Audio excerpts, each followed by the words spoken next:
بسم اللہ الرحمن الرحیم، الصلاۃ والسلام علیک یا سیدی یا رسول اللہ وعلی آلک و اصحابک یا سیدی یا حبیب اللہ۔ آج اللہ تعالیٰ کے فضل و کرم سے سیرت النبی کورس کی 7ویں کلاس ہے ہماری،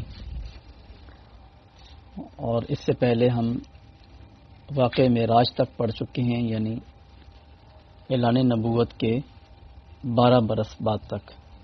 اس وقت رسول اللہ صلی اللہ تعالی علیہ وسلم کی ظاہری حیات طیبہ کے 52 برس ہو چکے ہیں۔ میں نے آپ کو بتایا تھا کہ اس گزشتہ سال میں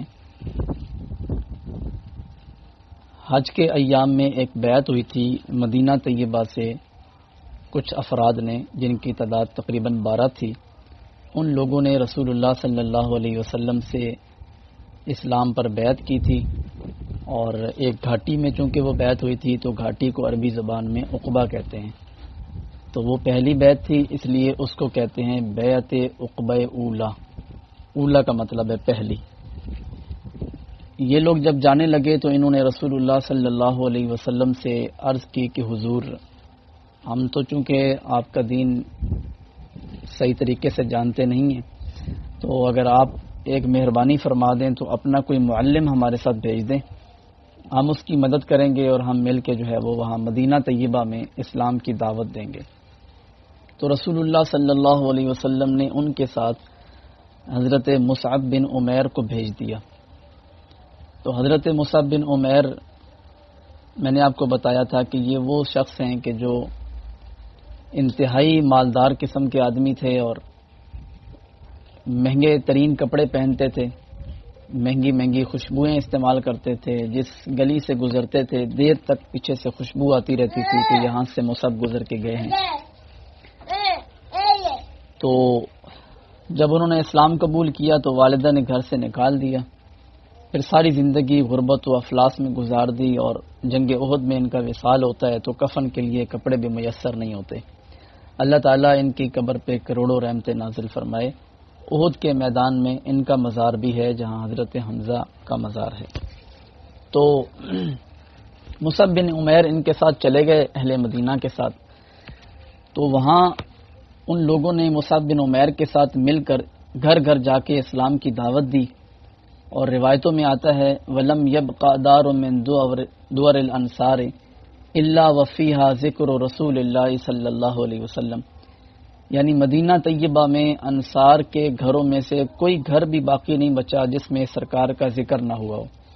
رسول اللہ کی تذکرے ہر گھر تک پہنچ گئے۔ یہ مصعب بن عمیر کی محنت تھی، اور ان کے ساتھ جو لوگ لگے تھے ان لوگوں کی محنت تھی کہ مدینہ کے گھر گھر میں میرے آقا کریم صلی اللہ علیہ وسلم کا نام نامی اس میں گرامی پہنچ گیا تھا۔ اگلے سال جب حج کا موقع آیا، یہ 13 سن نبوت ہے، یعنی اعلان نبوت کے 13ویں سال کی بات ہے۔ حج کا جب موقع آیا تو اس وقت مدینہ طیبہ سے 72 افراد آئے جو وہاں مسلمان ہو چکے تھے حضرت مصعب بن عمیر کے ساتھ، 72 افراد۔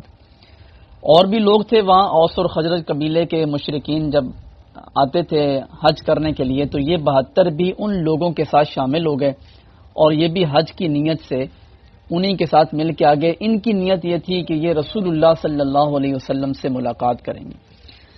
راستے میں انہوں نے آپس میں یہ طے کیا کہ یار حضور کی وہاں جو حالت ہے وہ ہم سب کے سامنے لوگ آپ کا ساتھ نہیں دیتے ہیں، اور رسول اللہ صلی اللہ علیہ وسلم انتہائی پریشانی کے عالم میں وقت گزار رہے ہیں، اور ہر روز نئی مصیبت اور نئی مشقت آپ کے سامنے کھڑی ہوتی ہے، تو کیوں نہ ہم سرکار دو عالم صلی اللہ علیہ وسلم کو مدینہ لے کے آ جائیں۔ مدینہ چونکہ ہمارا اپنا علاقہ ہے، ہم اپنی مرضی سے حضور کی حفاظت بھی کر سکتے ہیں۔ ان لوگوں نے رستے میں یہ طے کر لیا کہ ہم سرکار سے ریکویسٹ کریں گے کہ حضور آپ مدینے آ جائیں۔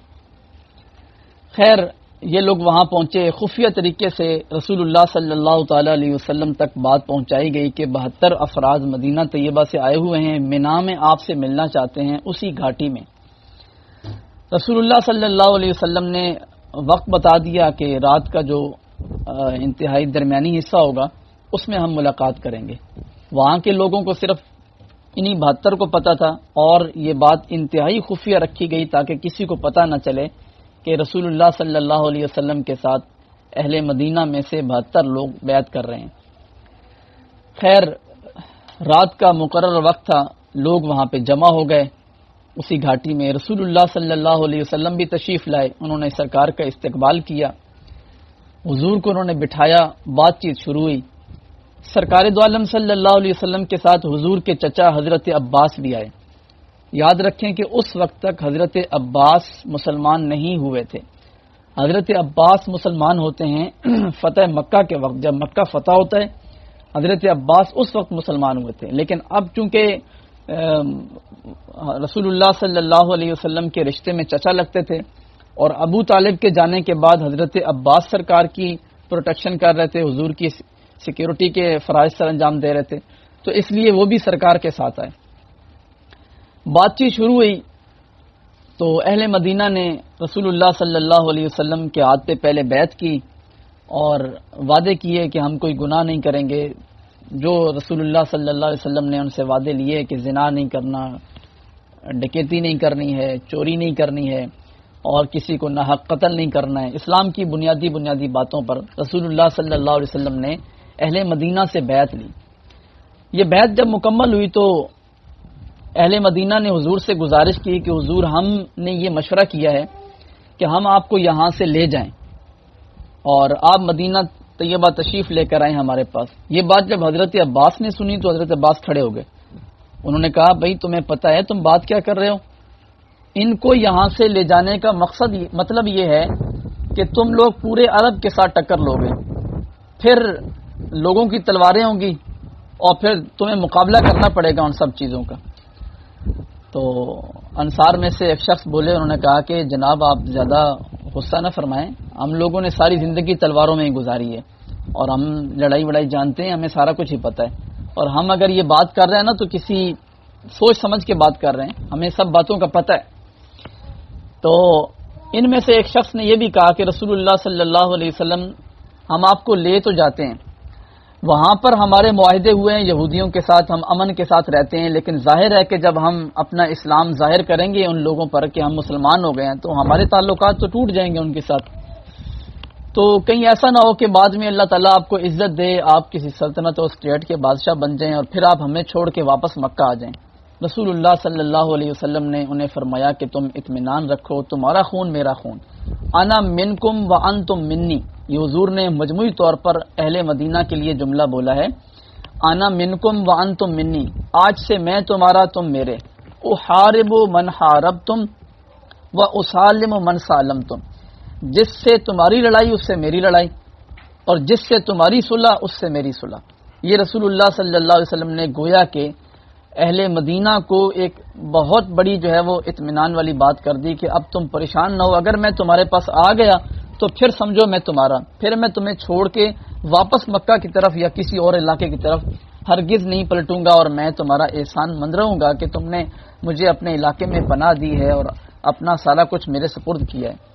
اس پر لوگ بڑے خوش ہوئے، انہوں نے نعرے بلند کیے اور انہوں نے کہا کہ جناب آپ ہمارے پاس تشریف لائیں، ہماری جان، ہمارا مال، ہماری اولادیں، ہمارا سب کچھ آپ پہ قربان، ہم اپنے خون کے آخری قطرے تک آپ پر اپنی جانیں نچھاور کریں گے، آپ ہمارے پاس تشریف لائیں۔ بات طے ہو گئی خیر۔ تو رسول اللہ صلی اللہ تعالی علیہ وسلم نے ان کے ساتھ ایگریمنٹ کر لیا کہ ٹھیک ہے میں تمہارے پاس آنے کے لیے تیار ہوں، لیکن یہ ہے کہ تم ایسا کرو کہ تم اپنے کچھ نقیب مقرر کرو کہ جو ہمارے اس معاہدے کے گواہ ہوں اور ذمہ دار آدمی ہوں سارے کے سارے، اور وہ اس بات کی ذمہ داری قبول کریں کہ اگر کوئی بھی مسئلہ ہوا تو وہ سارے معاملے کے ذمہ دار ہوں گے۔ تو 12 افراد جو ہے، ان 72 میں سے 12 افراد نقیب مقرر کیے گئے۔ حضرت ابو امامہ بھی تھے، ان میں حضرت سعد بھی تھے، عبداللہ بن رواحہ بھی تھے، رافع بن مالک بھی تھے، حضرت برا بھی تھے، سعد بن عبادہ بھی تھے، مشہور صحابہ کرام۔ یہ 12 نقیب مقرر ہوئے جنہوں نے یہ ذمہ داری قبول کی کہ حضور اگر کوئی بھی کسی قسم کا ایشو آتا ہے، اگر اہل مدینہ جو آپ سے ابھی معاہدہ کر رہے ہیں یہ پیچھے ہٹتے ہیں یا کوئی بھی مسئلہ آتا ہے تو ہم جواب دیں، ہم پوری ذمہ داری قبول کرتے ہیں اور ہم ہر لمحہ آپ کے ساتھ رہیں گے۔ رسول اللہ صلی اللہ علیہ وسلم نے ان کے ساتھ معاہدہ کر لیا کہ ٹھیک ہے میں تمہارے ساتھ مدینہ آ جاؤں گا، اور جب مجھے اللہ اجازت دے گا تب آؤں گا۔ اچھا، یہ معاملہ اتنا خفیہ ہو رہا تھا کہ جو خود مدینہ سے لوگ آئے ہوئے تھے نا، دیگر کفار، انہیں بھی نہیں پتا تھا کہ ہمارے مدینہ کے لوگ یہ کام کر رہے ہیں، اور جو کفار قریش تھے انہیں بھی نہیں پتا تھا۔ لیکن شیطان ملعون نے یہاں ایک سازش کی۔ شیطان جو ہے وہ رات کے اسی پیر جب یہ معاہدہ طے ہو گیا تو وہ پہاڑ پہ چڑھا، اور اس نے پہاڑ پہ چڑھ کے نا زور زور سے چلانا شروع کر دیا۔ اب لوگ کچھ بیدار ہوئے تو اس نے کہا بھائی اہل مدینہ جو ہے نا، جو آئے ہوئے ہیں یہاں حج کرنے کے لیے، ان میں سے کچھ لوگ اپنے مذہب سے پھر گئے ہیں، انہوں نے محمد کے ہاتھ پہ بیعت کر لیا اور محمد کو مدینے لے جانا چاہتے ہیں۔ یہ افواہ صبح ہونے سے پہلے پہلے پورے مکہ کے اندر پھیل گئی کہ رات کو یہ معاملہ ہو گیا۔ اچھا، صبح جب اہل مکہ نے یہ بات سنی اور سرداران تو بڑے پریشان ہوئے، انہوں نے کہا یہ تو بہت بڑا کام ہو گیا، یعنی رسول اللہ صلی اللہ علیہ وسلم کے ساتھ اگر اہل مدینہ ایگریمنٹ کر کے ان کو یہاں سے نکال کے لے جاتے ہیں، اس کا مطلب یہ ہے کہ اب رسول اللہ صلی اللہ علیہ وسلم ہمارے ہاتھ سے نکل گئے۔ اب یہ ہے کہ اوس اور خزرج جیسے بڑے خطرناک قبیلوں کے ساتھ ٹکر لینا پڑے گی، اور وہ ہمارے بس کی بات نہیں ہے، بڑا مشکل ہے۔ عرب کے جو ہے نا وہ سارے قبائل آپس میں گتھم گتھا ہو جائیں گے۔ اب یہ لڑائی جب شروع ہوگی تو پتہ نہیں کہاں تک جائے گی یہ لڑائی، اور رسول اللہ صلی اللہ علیہ وسلم کے بارے میں انہیں پتا تھا کہ یہ جہاں کھڑے ہو جاتے ہیں، جو بات کر دیتے ہیں، تو ان کی زبان میں تاثیر اتنی ہے کہ لوگ وہیں سہم جاتے ہیں اور سرکار کی بات ماننے پر مجبور ہو جاتے ہیں۔ اب ان تمام چیزوں کو مد نظر رکھتے ہوئے اہل مکہ کے جو سرداران تھے وہ آئے مدینہ والوں کے پاس، اور انہوں نے کہا کہ ہم نے یہ سنا ہے کہ رات آپ لوگوں نے کوئی معاہدہ کی ہے۔ اب جن کافروں کو پتہ نہیں تھا کہ بھائی معاہدہ ہوا ہے اس قسم کا، تو انہوں نے قسمیں اٹھائیں، انہوں نے کہا جی ہم اللہ کی قسم دیتے ہیں، لات منات عزا کی قسم دیتے ہیں، کوئی ایسا معاملہ نہیں ہوا، ہم تو سارے یہاں سوئے ہوئے تھے رات کو، ہمارے خیمے لگے ہوئے ہیں، ہم میں سے تو کوئی نہیں اٹھ کے گیا۔ اور جو مسلمان تھے وہ چپ تھے اور ایک دوسرے کو دیکھ رہے تھے کنکھیوں کے ساتھ کہ کوئی بولے نہیں، آپ لوگ خاموش رہو، وہ خود ہی جواب دیتے رہے۔ تو جن کفار کو پتہ نہیں تھا جو مدینہ سے آئے ہوئے تھے انہوں نے آگے جواب دے دیا۔ خیر اہل مکہ جو ہے وہ اطمینان سے واپس پلٹے، لیکن شک ان کے اندر ابھی بھی تھا۔ انہوں نے اپنے انداز سے تفتیش شروع کی۔ تفتیش کا نتیجہ یہ نکلا کہ یہ بیعت واقعی ہوئی ہے، اور رات کی تنہائی میں کچھ لوگوں نے نبی کریم صلی اللہ علیہ وسلم کے ہاتھ پہ بیعت کی ہے اور انہیں مدینہ شریف آنے کی دعوت دے دی ہے۔ تو اب خیر اہل مدینہ جب حج وغیرہ کر کے وہاں سے نکل گئے تو بعد میں جب اہل مکہ پہ انکشاف ہوا انہوں نے تعاقب بھی کیا، لیکن اس وقت اہل مدینہ وہاں سے جا چکے تھے۔ تو اب ایسا ہوا کہ رسول اللہ صلی اللہ تعالی علیہ وسلم نے صحابہ کرام کو اجازت دے دی کہ آپ میں سے جو جانا چاہتا ہے ابھی ٹائم سے نکل جائے۔ تو کچھ صحابہ کرام تو اہل مدینہ کے ساتھ ہی نکل گئے تھے، اور کچھ بعد میں آہستہ آہستہ ایک ایک کر کے جیسے موقع مناسب لگتا تھا نکلتے رہے۔ رسول اللہ صلی اللہ تعالی علیہ وسلم اس انتظار میں تھے کہ اللہ تعالیٰ مجھے اجازت عطا فرمائے گا ہجرت کی تو پھر میں یہاں سے ہجرت کروں گا۔ بات طے ہو چکی تھی اہل مدینہ کے ساتھ۔ تو پھر ایک بڑی کانفرنس ہوئی اہل مکہ کی، مکہ کے سرداران اکٹھے ہوئے، اور جس جگہ پہ اکٹھے ہوئے ہیں اسے دار الندوہ کہا جاتا ہے۔ ندوہ کہتے ہیں پنچایت کا لفظ اگر آپ لوگوں نے سنا ہو نا، جہاں پر فیصلے ہوتے ہیں، تو پنچایت گاہ جو ہوتی ہے نا جہاں پہ لوگ فیصلے کرتے ہیں بیٹھ کے، اس کو عربی زبان میں ندوہ کہتے ہیں، اور دار الندوہ اس جگہ کو کہتے ہیں جہاں پر پنچایت ہوتی ہے۔ تو دار الندوہ میں ایک میٹنگ ہوئی، وہاں پہ جو سارے کفار تھے وہ جمع ہوئے، اور ان کفار نے اس نازک معاملے پہ گفتگو شروع کی کہ اب ہم یہ سوچیں کہ اگر رسول اللہ صلی اللہ علیہ وسلم بالفرض یہاں سے تشریف لے جاتے ہیں تو ہمیں کتنے زیادہ کرائسس کا سامنا کرنا پڑے گا، اور کیا کیا معاملات ہمارے سامنے پیش آ سکتے ہیں۔ اس محفل کے اندر شیطان بھی شریک ہوا۔ شیطان آیا اس انداز سے کہ یہ بوڑھا آدمی تھا، سفید داڑھی تھی، اس نے بڑا جبہ کبا پہنا ہوا تھا۔ تو لوگوں نے اس سے پوچھا کہ بھائی تم کون ہو؟ اس نے کہا میں نجد سے آیا ہوں اور میں نجد کا شیخ ہوں، تو میں نے سنا ہے کہ یہاں مشاورت ہو رہی ہے تو میں بھی ایک مشورہ دینا چاہتا ہوں۔ لوگوں نے اس کو بٹھا لیا معزز طریقے سے، بھئی یہ شیخ نجد ہیں۔ تو یہ شیخ نجدی جو ہے نا، یہ آج ایک جملہ بھی استعمال ہوتا ہے ان بدبختوں کے لیے جو رسول اللہ صلی اللہ علیہ وسلم کی مخالفت کرتے ہیں۔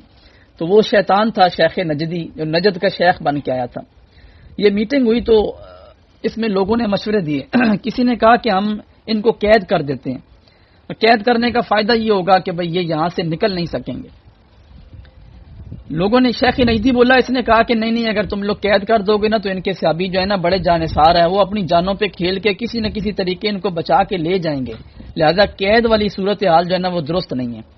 کسی نے کہا کہ ہم ان کو اپنے علاقے سے نکال دیتے ہیں اور مدینہ کی طرف جانے والے راستوں پہ سیکیورٹی لگا دیتے ہیں کہ یہاں سے بھی یہ نکل جائیں اور مدینے بھی نہ جائیں، تو جب یہ در بدر ہوں گے تو پھر جو ہے نا ان کی شاید ہوش آ جائے اور یہ واپس پلٹیں اپنے پرانے دین کی طرف۔ تو شیخ نجدی بولا، اس نے کہا نہیں، اگر تم لوگ نکال دو گے نا تو پھر تو اور بھی آسانی ہو جائے گی ان کے لیے ہجرت کرنا، راستے پہ سیکیورٹی کتنی بٹھا لو گے، 10-15 بندے ہو گے تو ان کو بچانے والے تو سینکڑوں کی تعداد میں، تو کیا کرو گے، کیسے ان کو آپ روک سکو گے مدینے جانے سے۔ لوگوں نے کہا یار یہ بات بھی ٹھیک ہے۔ شیخ نجدی جو ہے نا وہ خوش ہو رہا تھا کہ بھئی لوگ قریب آ رہے ہیں جو میں منوانا چاہتا ہوں بات۔ ابو جہل کے ذہن میں ایک ترکیب آئی۔ ابو جہل کہنے لگا کہ بات یہ ہے کہ اب سے پہلے ہم نے جب بھی نبی کریم صلی اللہ علیہ وسلم کے قتل کی پلاننگ کی ہے تو ہم لوگ یہ پلاننگ کرتے تھے کہ فلانا قبیلہ ان کو قتل کرے، فلانا قتل کرے، تو کوئی بھی قبیلہ ان کو ہاتھ لگانے کو تیار نہیں۔ انہیں پتہ ہے کہ اگر ہم نے ان کو شہید کر دیا تو ایک تو تاریخ میں بدنام ہوں گے، اور دوسرا یہ ہے کہ پورے قبائل پھر ہمارے خلاف کھڑے ہوں گے کہ آپ نے ایک معزز شخص کو قتل کیسے کر دیا، اور وہ بنو ہاشم کے عبد المطلب کے پوتے لگتے ہیں، ابو طالب کے بھتیجے لگتے ہیں، معزز سرداران کے وہ رشتہ دار ہیں، تو ہم کیسے ہاتھ اٹھا دیں؟ تو اس لیے کوئی قبیلہ آگے نہیں بڑھا۔ اب میرے ذہن میں ترکیب یہ ہے کہ ہم جتنے لوگ بیٹھے ہیں سب کے سب اپنے اپنے قبیلے میں سے ایک بندہ منتخب کرو، اور تمام کے تمام منتخب بندے جو ہے وہ اکٹھا رسول اللہ پہ حملہ کریں اور ان کو شہید کر دیں، تاکہ ان کے قتل کا الزام کسی ایک قبیلے پہ نہ آئے بلکہ سارے قبیلے اس میں ملوث ہوں۔ اب لوگوں نے کہا، شیخ نجدی بولا ہاں یہ والا جو مشورہ ہے نا یہ بڑا زبردست مشورہ ہے۔ لوگوں نے بھی کہا، تائید کی، انہوں نے کہا ٹھیک ہے یہ مشورہ اچھا ہے۔ خیر انہوں نے بندے منتخب کیے، ہر قبیلے سے ایک ایک بندہ منتخب ہوا، اور جو منتخب ہوا وہ اس کے لیے 2 شرطیں تھیں۔ پہلی شرط تو یہ تھی کہ وہ لہیم جسیم ہو، اچھا طاقتور بہادر قسم کا آدمی ہو، اور دوسرا یہ ہے کہ قبیلے کے اندر بھی اس کی دھاک ہو، یعنی ایسا نہ ہو کہ جیسے قبیلے میں کچھ لوگ ایسے بھی ہوتے ہیں نا جن کی طرف لوگ توجہ نہیں دیتے، ایسا بندہ نہ ہو، قابل توجہ آدمی ہو، اور دوسرا یہ ہے کہ بہادر آدمی ہو۔ تو ہر قبیلے میں سے ایک بندہ جو ہے وہ منتخب کیا گیا۔ تو اس طریقے سے انہوں نے پلاننگ کر لی کہ فلانی رات کو ہم جو ہے وہ ان کے گھر کا محاصرہ کریں گے اور رات کے آخری پہر میں ان کو شہید کر دیں گے۔ دوسری طرف اللہ تعالیٰ نے رسول اللہ صلی اللہ تعالیٰ علیہ وسلم کی طرف وحی بھیجی۔ حضرت جبریل حاضر خدمت ہوئے، انہوں نے عرض کی کہ حضور اللہ تعالیٰ آپ کو حکم دے رہا ہے کہ یہ رات آپ نے اپنے گھر میں نہیں گزارنی ہے، آپ کو ہجرت کی اجازت ہے، آپ ہجرت کر سکتے ہیں مدینہ طیبہ میں، تو آپ جو ہے وہ رات کے اس پہر آپ یہاں سے نکل جائیں۔ حضرت ابوبکر صدیق بھی کافی عرصہ پہلے سے رسول اللہ صلی اللہ علیہ وسلم سے اجازت مانگتے تھے کہ حضور مجھے اجازت دیں میں بھی ہجرت کر جاؤں، تو رسول اللہ صلی اللہ علیہ وسلم حضرت ابوبکر صدیق سے یہ فرماتے تھے کہ آپ ٹھہر جائیں، ہو سکتا ہے اللہ تعالیٰ آپ کا کوئی ساتھی بنا دے۔ تو حضرت ابوبکر صدیق کے ذہن میں بھی یہی بات تھی کہ رسول اللہ صلی اللہ علیہ وسلم میرے ساتھ ہجرت کریں، اور میں وہ خوش نصیب ہوں جو ہجرت میں سرکار کی حفاظت کرنے کی سعادت پاؤں۔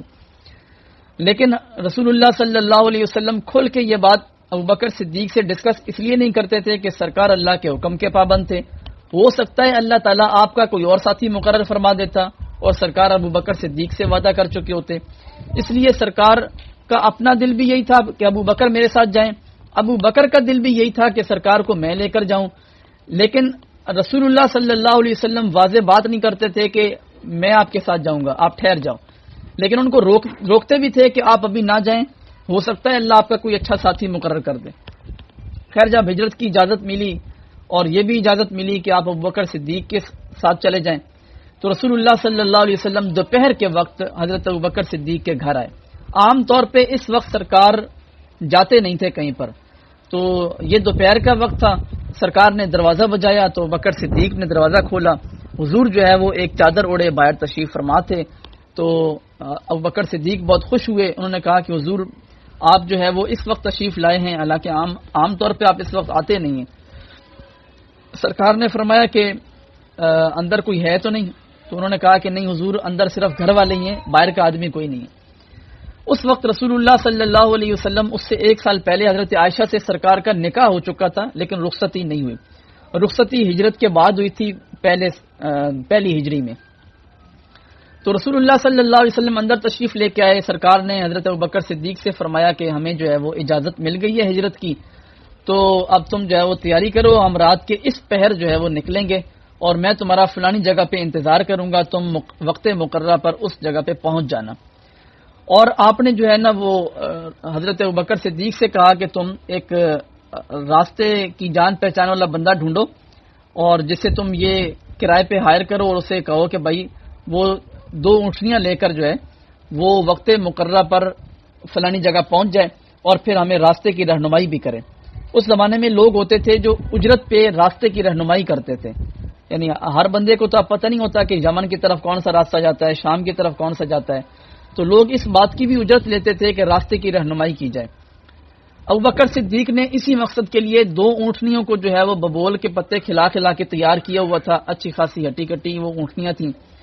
تو حضرت ابوبکر صدیق نے وہ اونٹنی سرکار کو پیش کی، تو حضور نے فرمایا کہ میں اس کی قیمت ادا کروں گا۔ ابوبکر صدیق نے عرض کی کہ حضور میری جان میرا مال سب آپ ہی کا ہے، آپ قیمت کیوں دینا چاہتے ہیں؟ تو سرکار نے فرمایا کہ نہیں، میں قیمت دوں گا تو پھر میں لوں گا۔ تو سرکار کے اصرار پہ ابوبکر صدیق نے اس کی قیمت قبول کر لی، کیونکہ رسول اللہ صلی اللہ علیہ وسلم یہ چاہتے تھے کہ میری ہجرت خالصتاً اللہ کے لیے ہو اور اس میں کسی قسم کا کسی بندے کا مال شامل نہ ہو۔ تو اونٹنیاں جو ہے وہ اس بندے کے سپرد کر دی گئیں، اسے کہا کہ تم فلانی جگہ پہ آ جانا۔ رسول اللہ صلی اللہ تعالی علیہ وآلہ وسلم گھر تشریف لے کر گئے اور آپ نے حضرت علی کو بلایا اور حضرت علی سے کہا کہ تم میری بستر پہ آرام کرنا اس رات کو۔ اور سرکار اس جب سوتے تھے تو سبز رنگ کی چادر ایک تھی سرکار کے پاس جو آپ اوڑھ کر سویا کرتے تھے، تو آپ نے حضرت علی سے کہا کہ تم یہی چادر اوڑھ کر میری بستر پہ سو جانا رات کو۔ خیر رات کا وقت ہوا تو کفار جو تھے انہوں نے جلدی پہرا لگا دیا کہ کہیں سرکار جو ہے وہ نکل نہ جائے، حالانکہ ان کی جو پلاننگ تھی وہ پلاننگ یہ تھی کہ وہ رات کے آخری حصے میں شہید کریں گے جب سرکار بالکل آرام فرما رہے ہوں گے، لیکن انہوں نے پہرا جلدی لگا دیا کہ ہم پہرا کرتے ہیں کہیں سرکار یہاں سے نکل نہ جائیں، ہو سکتا ہے کہ میٹنگ کی بات لیک ہو گئی ہو، ایسا بھی ہوتا ہے بعض اوقات۔ تو لوگ جو ہے وہ پہرے پہ کھڑے ہو گئے۔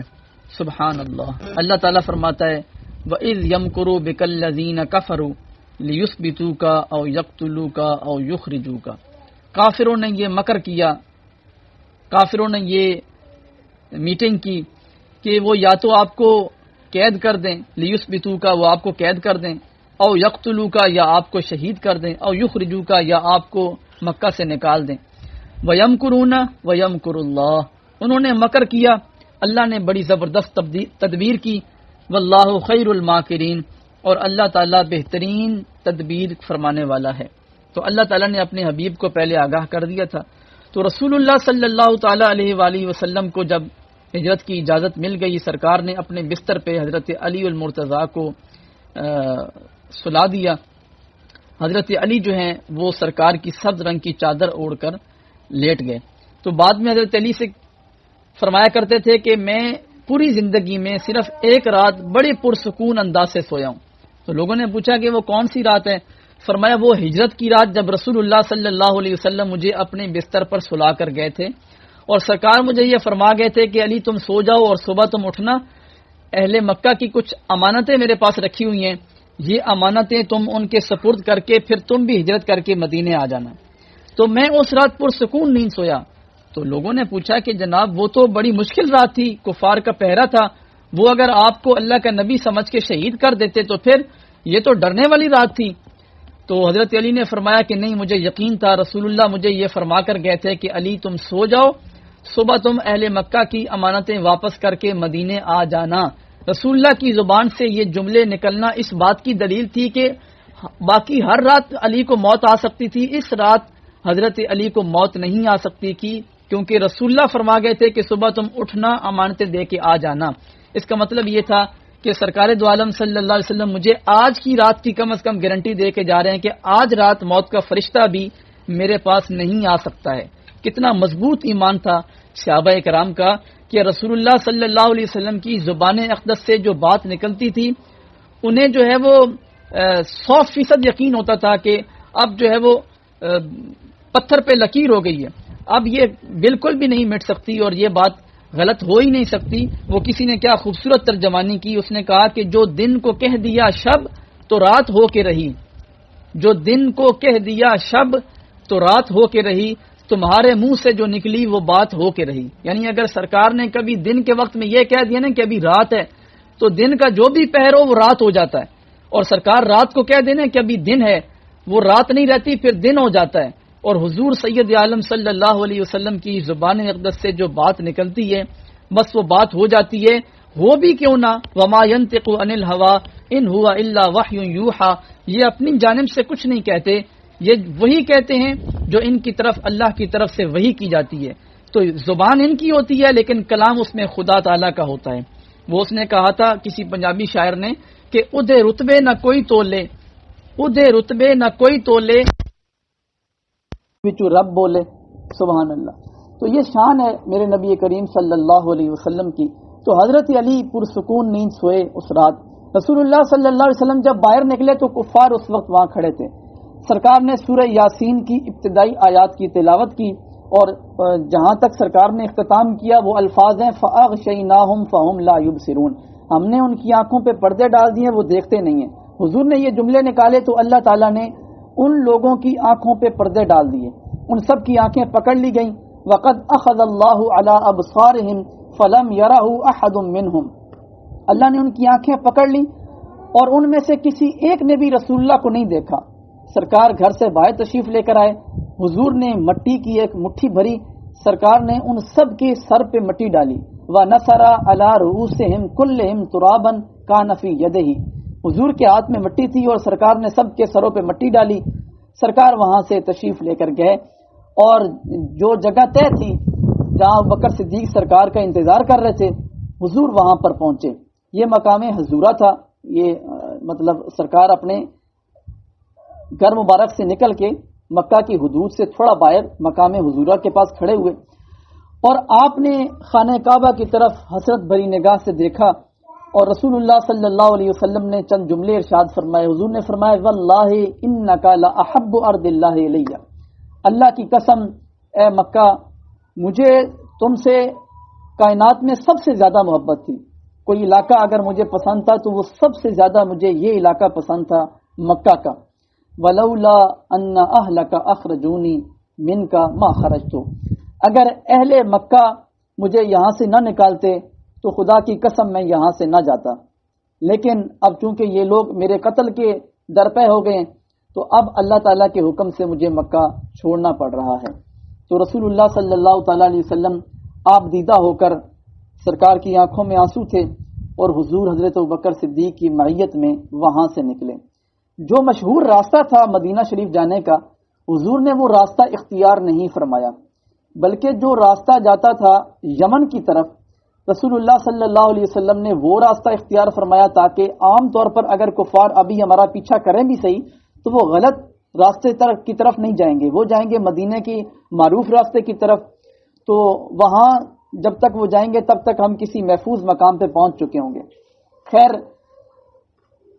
سرکار وہاں سے تشریف لے کر گئے اور حضور نے اس وقت غار ثور میں پناہ لی۔ یہ جو پہاڑ تھا یہ انتہائی خاردار کانٹے، جھاڑیاں اور نوکدار پتھریلی یہ جو ہے نا اس کی چڑھائی تھی۔ تو رسول اللہ صلی اللہ علیہ وسلم جب پہاڑی پہ چڑھنے لگے تو صدیق اکبر نے رسول اللہ صلی اللہ علیہ وسلم کے پاؤں مبارک کو دیکھا تو سرکار کے نازک پاؤں تھے ظاہر ہے، اور انتہائی نوکیلے پتھر تھے جن پہ چڑھ کے جانا تھا۔ تو صدیق اکبر نے رسول اللہ صلی اللہ علیہ وسلم کو اپنے کاندھوں پہ اٹھا لیا۔ قربان جائیں حضرت ابوبکر صدیق کی شان پر اور آپ کی عظمت پر کہ انہوں نے رسول اللہ صلی اللہ علیہ وسلم کے لیے کتنی قربانی دی اور یہ بھی برداشت نہیں کیا کہ نوکیلے پتھروں پر سرکار کے مبارک قدم آئیں۔ تو کتنے بدبخت لوگ ہیں اور کتنے بے باک لوگ ہیں جو آج لمبی لمبی زبانیں لے کے ابوبکر صدیق کی شان میں گستاخیاں کرتے ہیں۔ ان بدبختوں کو کیا پتا کہ اپنی ساری حیات، اپنی ساری زندگی داؤ پہ لگا کے، اپنا سارا مال حضور کے قدموں پہ نچھاور کر کے ابو بکر صدیق نے اپنا اہل، اپنا مال حضور پہ قربان کیا ہے.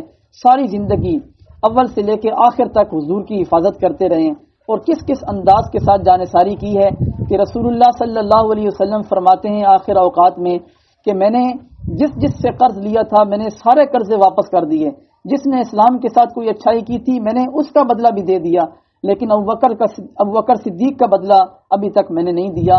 صدیق اکبر کا بدلہ قیامت کے دن اللہ تعالیٰ دے گا. جو احسانات ہیں اسلام پر صدیق اکبر کے، ان کا بدلہ رسول اللہ صلی اللہ علیہ وسلم بھی نہیں دیا سرکار نے، اور سرکار نے فرمایا کہ اسلام پر ابو بکر کے احسانات کا بدلہ اللہ تعالیٰ قیامت میں کے دن دے گا. تو آج تک بھی امت اگر کسی کی احسان مند ہے رسول اللہ کے بعد تو وہ ابو بکر صدیق ہے. باقی سب کا احسان رسول اللہ نے جھکا دیا، لیکن صدیق اکبر کا احسان آج بھی میری اور آپ کی گردن پہ ہے. وہ ہمارے محسن ہیں صدیق اکبر، جنہوں نے اپنی جان داؤ پہ لگا کے رسول اللہ صلی اللہ علیہ وسلم کی حفاظت کی اور باحفاظت سرکار کو مدینہ طیبہ میں پہنچایا. خیر ابوبکر صدیق نے سرکار کو اپنے کاندھوں پہ اٹھایا اور وہاں تک لے گئے. تو جو غار تھی وہ چونکہ وہاں آتا جاتا کوئی نہیں تھا تو اس کی اچھی خاصی صفائی کرنے والی تھی. سرکار باہر تشریف فرما ہوئے، صدیق اکبر اندر گئے. صدیق اکبر نے جو ہے وہ غار کی اچھی خاصی صفائی کی اور دیکھا کہ بہت سارے سوراخ ہیں، تو آپ نے اپنا امامہ شریف جو ہے وہ اتارا اور اس کے ٹکڑے کیے. کچھ سوراخ بند کیے لیکن ایک سوراخ پھر بھی بچ گیا. تو آپ وہاں بیٹھ کے اور اس پہ اپنی ایڑی رکھ لی. رسول اللہ صلی اللہ علیہ وسلم کو اندر بلایا، سرکار تشریف لے کر گئے، اور سرکار چونکہ تھکے ہوئے تھے اور اس رات سرکار بالکل سوئے بھی نہیں تھے، تو صدیق اکبر کی گود مبارک میں رسول اللہ صلی اللہ علیہ وسلم نے سر رکھا اور سرکار آرام فرمانے لگے. قربان جائیں ابو بکر صدیق کے مقدر پہ کہ کتنا عالی شان مقدر پایا صدیق اکبر میں کہ پوری کائنات کے رحمت للعالمین اللہ تعالیٰ کے محبوب حضرت ابو بکر صدیق کی گود میں ہیں. اس وقت پوری امت کا اس بات پہ اتفاق ہے کہ جہاں جہاں رسول اللہ صلی اللہ علیہ وسلم کے قدم مبارک لگے ہیں وہ جگہ کعبۃ اللہ شریف سے بھی افضل ہے، حتیٰ کہ عرش و کرسی سے بھی افضل ہے جہاں حضور کے قدم لگے ہوں. تو جہاں حضور کے قدم لگ جائیں وہ تو ہو جائے کعبے سے بھی افضل اور عرش معلیٰ سے بھی افضل. تو جہاں رسول اللہ صلی اللہ علیہ وسلم کا چہرہ انور ہے، جہاں حضور کا سر انور جس بندے کی گود میں ہے، اس بندے کی شان اور عظمت کا اندازہ کون کر سکتا ہے. صدیق اکبر نے 3 دن 3 راتیں اس انداز سے گزاری ہیں کہ رسول اللہ صلی اللہ علیہ وسلم کا چہرہ انور ہوتا تھا اور صدیق اکبر کی نگاہیں ہوتی تھیں. تو کسی سرائکی شاعر نے کیا خوب ترجمانی کی ہے، وہ کہتا ہے معراج کے ڈٹھے نجا کے ڈٹھے، میں رخ تو پردہ لہا کے ڈٹھے، وہ ایڈا سونا مثال کوئی نہیں کہ رب بھی نیڑے بلا کے ڈٹھے. تو رسول اللہ صلی اللہ علیہ وسلم کو سرکار آپ کی گود میں سر رکھ کے تشریف فرما ہوئے آرام کرنے لگے. تو حضرت ابوبکر صدیق نے جو ایڑی ایک سوراخ پہ رکھی ہوئی تھی اس سے شدید تکلیف محسوس کی، اور اس قدر شدید تکلیف محسوس کی کہ آپ کی آنکھوں سے آنسو آئے. تو رسول اللہ صلی اللہ علیہ وسلم بیدار ہوئے اور پوچھا کہ خیریت ہے، آپ کیوں رو رہے ہیں؟ تو بتایا کہ میری ایڑی جو ہے نا وہ شدید تکلیف کر رہی ہے، مجھے لگ رہا ہے کہ کوئی چیز مجھے مسلسل کاٹ رہی ہے. تو سرکار نے فرمایا کہ ایڑی ہٹائیے. جب انہوں نے ایڑی ہٹائی تو ایک خوفناک قسم کا سانپ وہاں سے برآمد ہوا اور وہ باہر نکل کے بیٹھ گیا. رسول اللہ صلی اللہ علیہ وسلم نے اپنے لعاب دہن حضرت ابوبکر صدیق کی ایڑی پہ لگایا تو درد کی شدت میں کمی آئی. تو آپ نے اس سانپ سے پوچھا کہ تم نے ایسا کیوں کیا؟ اس نے کہا کہ جناب مدتوں پہلے میں نے کسی عیسائی راہب سے یہ سنا تھا کہ رسول اللہ صلی اللہ علیہ وسلم ہجرت کے وقت غار ثور میں تشریف لے کے جائیں گے، تب سے میں اس غار میں رہ رہا ہوں اور میں آپ کا انتظار کر رہا تھا کہ آپ تشریف لائیں تو میں آپ کی زیارت سے مشرف ہو جاؤں. تو آج موقع ملا تھا لیکن آپ کے یار غار نے تمام سوراخ پہ اپنا امامہ ڈال کے بند کر دیا تھا اور ایک سوراخ جو بچا تھا اس پہ پیر رکھ دیا تھا. تو مجبوراً مجھے ایسا کرنا پڑا، تو اس لیے میں آپ سے معذرت چاہتا ہوں. تو رسول اللہ صلی اللہ علیہ وسلم نے انہیں معاف بھی فرمایا، اور یہ سرکار کا معجزہ تھا کہ سانپ بھی حضور کے دیدار کے مشتاق رہا کرتے تھے. تو کسی صاحب نے نا بڑی خوبصورت تعبیر کی ہے اس کی. اس نے کہا کہ وہ سانپ جو برسوں تک سرکار دو عالم صلی اللہ علیہ وسلم کا انتظار کرتا رہا تھا اور برسوں بعد اسے یہ موقع نصیب ہوا تھا، لیکن اس وقت بھی حضرت ابوبکر صدیق کی ایڑی تھی اس کے سوراخ پہ. تو اس نے حضرت ابوبکر صدیق کی ایڑی کو بوسہ دیا تو پھر سرکار کا دیدار نصیب ہوا۔ اس سے پتہ چلا کہ رسول اللہ صلی اللہ علیہ وسلم تک پہنچنے کے لیے صدیق اکبر کے پاؤں چومنے پڑیں گے۔ جو بندہ صدیق اکبر کا ادب نہیں کرتا وہ کبھی رسول اللہ صلی اللہ علیہ وسلم تک نہیں پہنچ سکتا۔ یہ بھی بہت اچھی تعبیر ہے، اللہ تعالیٰ اس کو جزائے خیر دے جس نے یہ تعبیر کی۔ خیر، رسول اللہ صلی اللہ علیہ وسلم 3 دن اور 3 راتیں اس غار میں رہے۔ اس دوران جب کفار کو صبح پتہ چلا، اچھا رات کو جب یہ تشریف لے کر چلے گئے سرکار، تو وہاں پر شیطان آیا اور اس نے آ کے کہا کہ تم لوگ کس کا انتظار کر رہے ہو؟ انہوں نے کہا کہ ہم محمد صلی اللہ علیہ وسلم کو شہید کر رہے ہیں اور ہم انتظار کر رہے ہیں مقررہ وقت کا۔ انہوں نے کہا کہ تم لوگ پاگل ہو، وہ تو کب سے چلے گئے۔ وہ ایک دوسرے کی طرف دیکھنے لگے کہ کب گئے، ہم تو رات شروع ہونے سے یہاں کھڑے ہوئے۔ تو اس نے کہا کہ بھائی تم اب سب اپنے سر چیک کرو، تمہارے سروں کے اوپر مٹی ہے، اور وہ جاتے ہوئے تمہارے سروں میں مٹی ڈال کے گئے۔ اور جب سب نے اپنا سر دیکھا تو واقعی مٹی تھی، حیران پریشان ہوئے کہ یہ کیسے ہو گیا۔ دوڑے اندر گئے تو چادر ہٹائی تو نیچے حضرت علی آرام فرماتے، اور حضرت علی سے اٹھا کے پوچھتے ہیں کہ سرکار کدھر ہیں؟ انہوں نے بتایا کہ وہ تو چلے گئے، مجھے نہیں معلوم کہ وہ کہاں گئے۔ تو وہ یہاں سے تشریف لے گئے، رات سے میں ہی یہاں سویا ہوں۔ وہ بڑے پریشان ہوئے، انہوں نے کہا کہ ہم ساری رات کھڑے ہو کے انتظار کر رہے ہیں اور سرکار کو شہید کرنے کے لیے حضور یہاں ہے ہی نہیں۔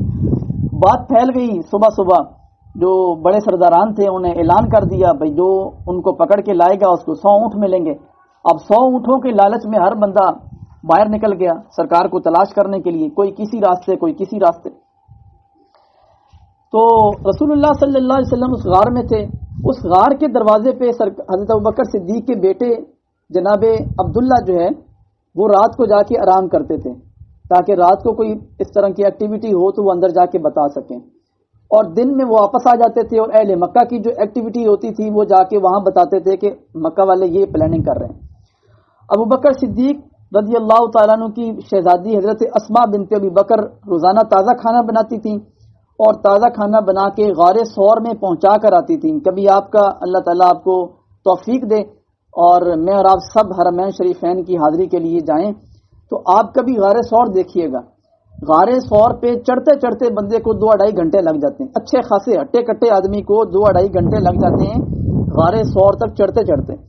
اور اب تو سیڑھیاں بن گئی، اب تو بڑی آسانی ہو گئی ہے چڑھنے کے لیے۔ اس زمانے میں نوکیلے پتھر تھے اور اوپر جانے کا راستہ بھی کوئی نہیں تھا۔ قربان جائیں صدیق اکبر کے خاندان پہ، پورے خاندان نے حضور کی کمال خدمت کی ہے۔ روٹی بنا کے لاتی تھی اور وہاں پہنچا کے آتی تھی۔ کسی کو پتہ چل گیا کہ یہ روٹیاں بنا کے کہیں جاتی ہے، اس نے بتا دیا ابو جہل کو۔ ابو جہل آیا غصے میں، اس نے زور زور سے دروازہ بجایا۔ اسماء بنت ابی بکر باہر آئیں، انہوں نے پوچھا کیا مسئلہ ہے؟ تو وہ آگے سے کہنے لگا کہ محمد کہاں ہے بتاؤ۔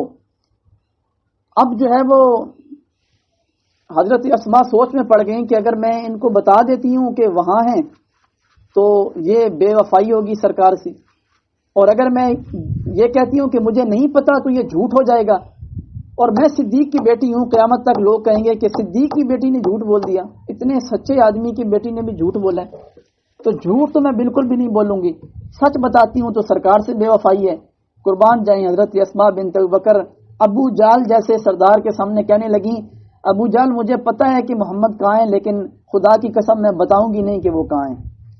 اس نے زور سے تھپڑ رسید کیا، حضرت اسماء زمین پہ تشریف لے آئیں، نیچے ایک پتھر پڑا ہوا تھا، آپ کے کان مبارک پہ لگا اور آپ کا کان زخمی ہو گیا۔ بندے پیچھے کھڑے تھے، انہوں نے ابو جہل کو پکڑا، انہوں نے کہا تم پاگل ہو گئے ہو، بچی پہ ہاتھ اٹھاتے ہو، چھوڑو نا ہم خود ڈھونڈ لیں گے۔ وہ لے کے چلے گئے۔ حضرت اسماء نے اپنا جو ہے وہ کھانا بنایا، دوبارہ کھانا بنایا اور لے کے رسول اللہ صلی اللہ علیہ وسلم کی خدمت میں رات کو روانہ ہو گئی۔ سرکار کو کھانا پیش کیا تو اپنا جو ہے نا وہ چہرہ چھپایا ہوا تھا۔ ابوبکر صدیق نے کہا کہ بیٹی خیریت ہے، تم نے کیوں چہرہ چھپائے ہوئے؟ انہوں نے کہا جی خیریت ہے۔ پھر دوبارہ پوچھا تو اب بیٹی تھی ظاہر ہے اور باپ پوچھ رہا تھا، اور دن میں اتنا بڑا واقعہ ہو چکا تھا، اب آنسو تھم نہ سکے اور بیٹی رونے لگی۔ تو رسول اللہ صلی اللہ علیہ وسلم نے فرمایا اسماء ہمیں بتاؤ کیا بات ہے۔ حضرت اسماء نے جب اپنا دوپٹہ ہٹایا تو خون بہنے لگا اس میں سے۔ تو سرکار نے پوچھا کہ بیٹی یہ کیا ہوا؟ بتایا کہ حضور میں آج دن میں گھر تھی تو ابو جہل آیا تھا، اس نے مجھے اس طریقے سے پوچھا تو میں نے اسے یہ جواب دیا اور اس نے مجھے تھپڑ مارا۔ یہ تو مہربانی لوگوں کی کہ انہوں نے مجھے چھڑا لیا، ورنہ وہ مجھے زیادہ مارتا۔ رسول اللہ صلی اللہ علیہ وسلم نے جب یہ سنا تو سرکار نے دونوں ہاتھ اٹھائے دعا کے لیے، اور رسول اللہ صلی اللہ علیہ وسلم فرمانے لگے اے اللہ میں ابو بکر سے اور اس کے خاندان والوں سے راضی ہوں، تو بھی ابو بکر سے اور اس کے گھر والوں سے راضی ہو جا۔ یہ خدمات ہیں سیدنا صدیق اکبر کی، اور آج امت یہ صلہ دیتی ہے کہ ممبر و محراب پہ بیٹھ کے صدیق اکبر کی شان میں گستاخیاں کی جاتی ہیں۔ اللہ تعالیٰ ان کو ہدایت دے، اور اگر ان کے مقدر میں ہدایت نہیں ہے تو انہیں اس دنیا سے اٹھا لے، تاکہ اتنی معزز شخصیت کی گستاخی پر سرکار کو کم از کم تکلیف نہ ہو۔ تو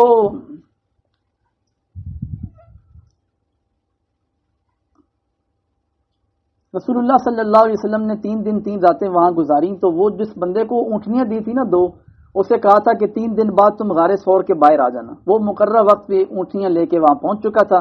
سرکار وہاں پر سوار ہوئے، اور حضور نے اس سے یہ پوچھا کہ کوئی اور راستہ بتاؤ مدینے جانے کا۔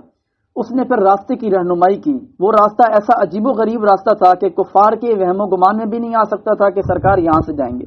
یہ ساحل سمندر کا کوئی راستہ تھا جس کی اس نے رہنمائی کی کہ یہاں سے اگر آپ جائیں گے فلانے شہر سے، آپ فلانی طرف نکل جائیں گے تو پھر آپ جو ہے وہ مدینے کے راستے میں چلے جائیں گے اور ان لوگوں سے بھی بچ جائیں گے۔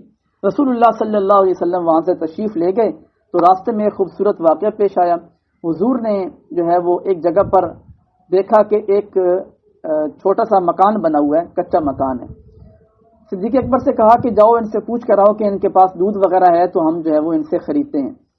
حضرت صدیق اکبر گئے اور پوچھا تو وہ گھر تھا ام معبد کا۔ یہ ایک بادیہ نشین خاتون تھیں اور ان کے شوہر جو تھے ابو معبد وہ بکریاں چرانے کے لیے گئے ہوئے تھے، تو ام معبد گھر پہ تھیں اور اس کا چھوٹا بیٹا تھا گھر پہ۔ تو ابوبکر صدیق نے ام معبد سے پوچھا کہ یہاں آپ کے پاس دودھ وغیرہ ہے؟ ہم نے خریدنا ہے، ہم مسافر ہیں۔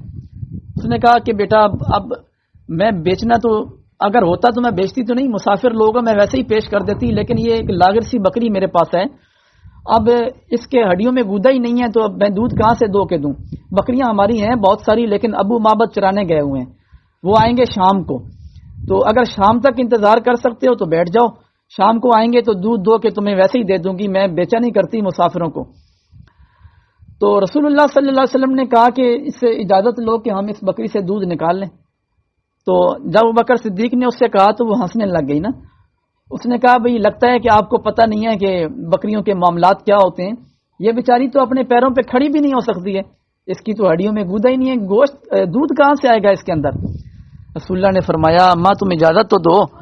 وہ کہنے لگی کہ ٹھیک ہے نکالنے نکلتا ہے۔ تو نبی کریم صلی اللہ علیہ وسلم نے بسم اللہ پڑھ کے اس کی پشت پہ ہاتھ پھیرا، سبحان اللہ، بکری اٹھ کے کھڑی ہو گئی، اس نے اپنی ٹانگیں پھیلا دیں اور اس کے پستان دودھ سے بھر گئے۔ ابوبکر صدیق دودھ دونے کے لیے بیٹھے اور اماں سے کہا کہ برتن لاؤ، ایک برتن بھی بھر گیا، دوسرا بھی بھر گیا، تیسرا بھی، گھر کے سارے برتن دودھ سے بھر گئے۔ اس خاتون نے بھی سیر ہو کے پیا، بیٹے نے بھی، سرکار نے بھی پیا، صدیق اکبر نے بھی پیا، اور دودھ بھرا ہوا ہے برتنوں میں۔ رسول اللہ صلی اللہ علیہ وسلم نے اس سے اجازت لی اور سرکار چلے گئے۔ جب تک حضور نگاہوں سے اوجھل نہیں ہوئے ام معبد مجسمہ حیرت بن کے سرکار کو جاتا ہوا دیکھتی رہی۔ شام کو ابو معبد اس کا شوہر گھر آیا، اس نے اپنی کچی کلی پہ اللہ کا نور برستا دیکھا، حیرت میں ڈوب کے پوچھتا ہے کہ ام معبد بتاؤ آج کوئی یہاں آیا تھا؟ تو ام معبد کہتی ہے کہ ہاں آج جو ہے نا وہ ایک بندہ آیا تھا ہمارے پاس۔ تو اس نے کہا کہ مجھے بتاؤ وہ کون تھا؟ ام معبد کہتی ہے کہ کھانا کھا لیں پھر بتاتے۔ اس نے کہا نہیں ابھی بتاؤ کون آیا تھا۔ اب ام معبد نے جو جملے سرکار کی شان میں کہے نا، کمال جملے ہیں، وہ زبردست قسم کے، سیرت نگاروں نے وہ جملے اس خاتون کے نقل کیے ہیں۔ ایک بادیہ نشین خاتون نے حضور کی جو شان بیان کی ہے نا، بڑے بڑے شاعر بھی وہ بات نہیں کر سکتے۔ اس نے کہا رأیت رجلا ظاہر الوداع ابلج الوجہ حسن الاذن لم تعبه سجلا ولم تزر به سعلا وسیم قسیم فی عینیہ دعج وفی اشفارہ عطف وفی صوتہ سہل وفی عنقہ سطع وفی لحیتہ کساسہ ازج اقرن ان صمت فعلیہ الوقار وان تکلم سماہ وعلاہ البہاہ اجمل الناس وابہاہم من بعید واحلاہ واحسنہ من قریب حلو المنطق فصل لا نظر ولا حذر كأن منطقه حضرات نظم تحذرنا ربعة لا بائن من طول ولا تقتحمه عين من قصر غصن بين غصنين هو انذر الثلاثه منذرا واحسنهم قدرا له رفقاء يحفون به ان قال انصتوا لقوله وان امر تبادروا الى امره محفوظ محشود لا عابس ولا معتد. یہ تقریر کی اس نے اپنے شوہر کے سامنے. اب عام طور پہ یار ہم کسی بندے سے ملاقات کرتے ہیں، ایمانداری سے بتائیں کہ اگر ہم سے کوئی پوچھے کہ آپ فلانے بندے سے ملے ہو اور تو اس کا حلیہ کیسا تھا، تو ہم کیا بتاتے ہیں؟ 6 فٹ اس کا قد تھا اور اس طرح کے نین نقش تھے. اتنا ہی بتاتے ہیں. اتنا تو نہیں بتاتے کہ بھائی اس کا چہرہ اتنا چمکدار تھا، دور سے ایسے لگتا تھا، قریب سے ایسے لگتا تھا، اس کی بھویں کیسی تھیں، ابرو کیسے تھے، اس کی آنکھ کی پتلیاں کیسے تھیں، اس کی آنکھوں کے درمیان فاصلہ کتنا تھا، اس کی پیشانی کتنی چوڑی تھی، اس کی داڑھی کتنی گھنی تھی، اس کا جو ہے نا وہ بات کرنے کا انداز کیا تھا، وہ جب بولتے تھے تو بندے خوش چپ کر کے سنتے تھے، اور ان کا وقار کتنا تھا. اتنی لمبی چوڑی تقریر کی معبد نے. یہ دلیل تھی اس بات کی کہ معبد سرکار کی دیوانی ہو گئی تھی. اب جو ہے نا اس نے پوچھا کہ وہ شوہر پوچھتا ہے کہ اس کا نام کیا تھا. اب وہ بچہ اماں کی طرف دیکھے، اماں بچے کی طرف دیکھے، بھائی ہم نے نام تو پوچھا ہی نہیں تھا. انہوں نے اپنے طور پہ سرکار کا نام لکھ لیا مبارک. مبارک کا مطلب ہے برکت والا، یعنی ان کے آنے سے ہمارے گھر میں بڑی برکت ہو گئی ہے. انہوں نے نام رکھ لیا مبارک. اب ان کے معمول بن گیا تھا، روز ابو معبد بکریاں چرا کے شام کو گھر آتا تو وہ کہتا کہ ہم کھانا بعد میں کھائیں گے، پہلے مجھے مبارک کی باتیں سناؤ. پھر وہ سناتی ساری تقریر، رأیت رجلا ظاہر الوداع. وہ معبد سناتی اور ابو معبد بیٹھ کے سنتا اور اس کا بچہ بھی درمیان میں لقمے دیتا. نہیں امی، وہ جب سرکار نے انہوں نے ہاتھ پھیرا تھا نا مبارک نے، بکری کیسے کھڑی ہو گئی تھی. امی جب وہ دودھ دونے لگے تھے تو کتنا دودھ نکلا تھا. تو گویا یوں سمجھ لیں کہ روز ابو معبد کے گھر میں رسول اللہ صلی اللہ علیہ وسلم کی محفل میلاد ہوا کرتی تھی، حضور کے تذکرے ہوتے تھے، شان ہوتی تھی. یہ لوگ جانتے بھی نہیں تھے کہ وہ بندہ ہے کون. بالآخر ایسا ہوا. یہ بات کی بات بتا دوں پھر اگلی بات شروع کرتے ہیں. معبد جو ہے وہ ایک دفعہ نا کوئی بازار سے سامان خریدنے گئی تو قریبی بازار سے وہ سامان نہ ملا، تو وہ پھر انہوں نے بتایا کہ یہ والا سامان مدینے ملتا ہے. وہ مدینے چلی گئی. مدینے کے بازار میں خریداری کر رہی تھی تو وہاں حضرت ابوبکر صدیق کا گزر ہوا. جو بچہ ساتھ تھا نا، اس نے اماں کا دوپٹہ پکڑ کے کھینچا، زور زور سے کہتا یا اماں ہو ہاذا صاحب مبارک. امی وہ دیکھو مبارک کا ساتھی آ رہا ہے. معبد تو سودا بھول گئی، دوڑ کے گئی صدیق اکبر کو پکڑ کے کہنے لگیں کہ این المبارک، این المبارک، مبارک کدھر ہے. ابوبکر صدیق نے کہا کون مبارک؟ تو وہ پھر کہنے لگی کہ ایک دفعہ جب ہمارے گھر آئے تھے اور بکری جو تھی وہ دودھ نہیں دے پا رہی تھی تو آپ نے ہاتھ پھیرا تھا تو بکری نے دودھ دیا تھا. ان کی بات کر رہے ہیں. تو حضرت ابوبکر صدیق سمجھ گیا کہ یہ سرکار کی بات کر رہے ہیں. وہ ان کو لے کر حضور سید عالم صلی اللہ علیہ وسلم کی خدمت میں گئے. انہوں نے جب دوبارہ سرکار کو دیکھا تو آنکھوں میں آنسو آ گئے اور بتایا کہ حضور ہر روز آپ کا تذکرہ خیر کرتے ہیں، لیکن تلاش تھی کہ آپ ملیں. آج اللہ نے کرم کیا، مل گئے. ان کے ہاتھ پہ بیعت کی اور پھر واپس آئے. رات کو ابو معبد گھر آیا اور اپنی زوجہ کی آنکھوں میں چمکتا ہوا نور دیکھا تو اس نے کہا کہ آج پھر مبارک آیا تھا. انہوں نے کہا کہ نہیں، آج مبارک تو نہیں آیا تھا، لیکن ہم مبارک کے ڈیرے کا پتہ کر آئے ہیں. جسے ہم لوگ مبارک مبارک کہہ رہے تھے اسے دنیا محمد محمد کہتی ہے صلی اللہ تعالی علیہ وسلم. یہ اللہ تعالیٰ کے مبعوث کردہ نبی ہیں جو اللہ تعالیٰ کی توحید کا پیغام سناتے ہیں. یہ سن کر ابو معبد بھی پھر مسلمان ہو گئے. خیر، رسول اللہ صلی اللہ علیہ وسلم کا سفر ہجرت جاری ہے. سراقہ بن مالک ایک مشہور شخصیت ہیں. یہ بھی انعام کے لالچ میں حضور کا تعاقب کر رہے تھے. سراقہ بن مالک راستوں کے ماہر تھے. یہ معروف راستے پہ نہیں گئے. انہیں شک تھا کہ کہیں سرکار راستہ بدل کے جا رہے ہوں گے. یہ اس راستے پہ آئے جہاں سرکار جا رہے تھے. انہوں نے حضور کا تعاقب کیا. یہ قریب پہنچ گئے. جب یہ سرکار پر حملہ آور ہونے لگے تو یہ اونٹنی سے نیچے گر گئے. پھر یہ دوبارہ اٹھے اور دوبارہ بیٹھے اور پھر یہ زمین پہ گر گئے. تیسری دفعہ جب یہ سرکار کے قریب آئے تو حضور نے زمین کو حکم دیا کہ اسے پکڑ لو. اب وہ پتھریلی زمین تھی لیکن سراقہ بن مالک کی جو اونٹنی تھی نا اس کے قدم زمین میں دھس گئے اور وہ نہ آگے جانے کی نہ پیچھے جانے کی. سراقہ بن مالک نے جب یہ دیکھا کہ ان پر خوف اور دہشت طاری ہو گئی، وہ کانپنے لگے اور زور زور سے پکارنے لگے مجھ پہ رحم کریں، مجھ پہ رحم کریں. رسول اللہ صلی اللہ علیہ وسلم نے انہیں معاف کیا اور زمین کو حکم دیا کہ وہ انہیں چھوڑ دیں. زمین نے چھوڑا تو سراقہ ٹھیک ہو گئے اور سراقہ نے پھر اپنے لیے پناہ نامہ لکھوایا کہ مجھے آپ لکھ کے دے دیں کہ اب میرے ساتھ کوئی مسئلہ نہیں ہوگا، ایسا نہ ہو کہ میں واپس جاؤں تو پھر پکڑا جاؤں، زمین مجھے پکڑ لے. رسول اللہ صلی اللہ علیہ وسلم نے انہیں معاف کر دیا. یہ ابھی تو مسلمان نہیں ہوئے، لیکن فتح مکہ کے بعد یہ مسلمان ہو گئے تھے۔ جب یہ سرکار کے بالکل قریب آئے نا پکڑنے کے لیے، تو سرکار نے ایک جملہ ارشاد فرمایا۔ حضور نے فرمایا سراقہ بن مالک تم مجھے پکڑ رہے ہو حالانکہ میں تمہارے ہاتھوں میں کیسر و کسرا کے کنگن دیکھ رہا ہوں۔ یہ بات بڑی تعجب والی تھی۔ کیسر و کسرا یہ روم اور فارس کی انتہائی اعلیٰ درجے کی سپر پاور طاقتیں تھیں، اور اس زمانے میں تو یہ گمان بھی نہیں کیا جا سکتا تھا کہ مسلمان انہیں فتح کر لیں گے اور یہ مسلمانوں کے زیر اثر آ جائیں گے۔ لیکن نبی غیب دان رسول کریم صلی اللہ علیہ وسلم کو معلوم تھا کہ یہ سب کچھ ہونے والا ہے، اور وہاں سے کنگن آئیں گے جو کیسر و کسرا کے بادشاہ پہنا کرتے ہیں، اور وہ کنگن سراقہ بن مالک کے ہاتھوں میں پہنائے جائیں گے۔ تو سراقہ بن مالک نے جب یہ سنا تو یہ بات انہوں نے نوٹ کر لی، اپنے پاس محفوظ کر لی کہ انہوں نے یہ جملہ کہا ہے تو سرکار کی بات کبھی غلط ہوتی نہیں ہے، ہو نہ ہو اس بات میں بڑی صداقت ہے۔ بعد میں خیر یہ مسلمان ہو گئے تھے اور مدینہ شریف ہجرت کر کے آ گئے تھے۔ سرکار دو عالم صلی اللہ علیہ وسلم کا وصال ہوا، حضرت ابوبکر صدیق کا دور آیا، ان کا وصال ہوا، عمر فاروق کے دور میں کیسر و کسرا فتح ہوئے۔ اس وقت سراقہ بن مالک انتہائی بیمار ہو گئے تھے، ضعیف تھے، چل پھر بھی نہیں سکتے تھے، لیکن سراقہ بن مالک طبیبوں سے یہی کہتے تھے کہ میں ابھی نہیں مروں گا، ابھی کیسر و کسرا فتح ہوگا، وہاں سے کنگن آئیں گے، میں اپنے ہاتھوں میں پہنوں گا تو پھر میں مروں گا، ورنہ نہیں مر سکتا۔ کیوں؟ اس لیے کہ ان کا نظریہ تھا کہ رسول اللہ صلی اللہ علیہ وسلم کی زبان اقدس سے بات نکل گئی ہے، اس کا مطلب ہے اب وہ ہو کے رہے گی، اب وہ بات نہیں ٹل سکتی ہے۔ تو بالکل ایسا ہی ہوا۔ سونا حالانکہ اس وقت حرام ہو چکا تھا، لیکن سراقہ بن مالک کے لیے خصوصیت تھی اور آپ کو اجازت تھی کہ وہ پہن لیں گے وہ کنگن جب آئیں گے۔ تو عمر فاروق کے اختتامی دور پر جب یہ کیسر و کسرا فتح ہو گئے تھے تو وہاں پر جو ہے وہ کیسر و کسرا کی طرف سے جو مال غنیمت آیا تھا اس میں بادشاہوں کے وہ کنگن بھی تھے جو وہ ہاتھوں میں پہنتے تھے۔ تو حضرت عمر بن خطاب ان کنگنوں کو اٹھاتے اور روتے اور فرماتے کہ جاؤ سراقہ کو بلا کے لاؤ۔